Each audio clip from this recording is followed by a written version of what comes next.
chapters 15 through 19. Instructions and consequences. Amid the Israelites' disobedience, Yahuwah gave further instruction to shape them into a good nation. This included laws, offering the Sabbath, and purification, emphasizing the importance of obedience. They must obey, and reverence for Yahuwah's commands. One of the most dramatic events is Korah's rebellion, along with Dathan, Abiram, and 250 leaders who challenged Aaron and Moshe's authority, accusing them of exalting themselves above the rest of the community. In response, Yahuwah caused the ground to open up and swallow them, demonstrating his support for Moshe and Aaron. This further confirms Aaron's role as high priest. Yahuwah performed this miraculous sign.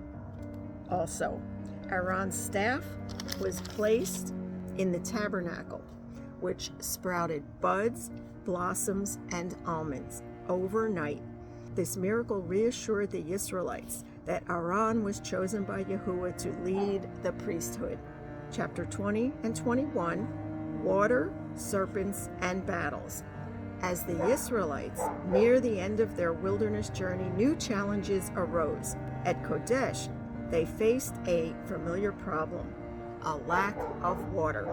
Once again, the people complained and grumbled. And Yahuwah instructed Moshe to speak to the rock to bring forth water. Moshe, in his frustration, struck the rock twice instead of speaking to him. This act of disobedience cost Moshe and Aaron dearly. Yahuwah declared they would not enter the promised land. The Israelites also faced attacks from enemies, including the Canaanite king of Arab. They cried out to Yahuwah and he gave them victory. However, their grumbling returned, and Yahuwah sent fiery serpents as a punishment. Many died. When the people repented, Yahuwah provided a way for them to be healed. Moshe crafted a bronze serpent and placed it on a pole. Anyone who looked at it in faith was healed. This was a powerful foreshadowing of faith through Yahusha. Chapter 22 to 24. Balaam and his donkey. This story is both fascinating and unique. Balaam was a pagan prophet who was hired by Balak, the king of Moab, to curse Israel. However, Yahuwah intervened and Balaam was forced to Baruch Israel instead. Along the way, Balaam's donkey saw the messenger of Yahuwah blocking the path and refused to move. When Balaam beat the donkey, Yahuwah enabled the animal to speak, rebuking Balaam 3 times. Balaam attempted to curse Israel. Each time, Yahuwah turned his words to barakahs, blessings. Through this story, we see Yahuwah's sovereignty over even the enemies of his people.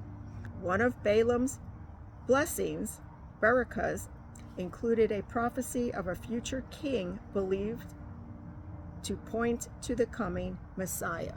Chapter 25 through 36, final preparations for the promised land.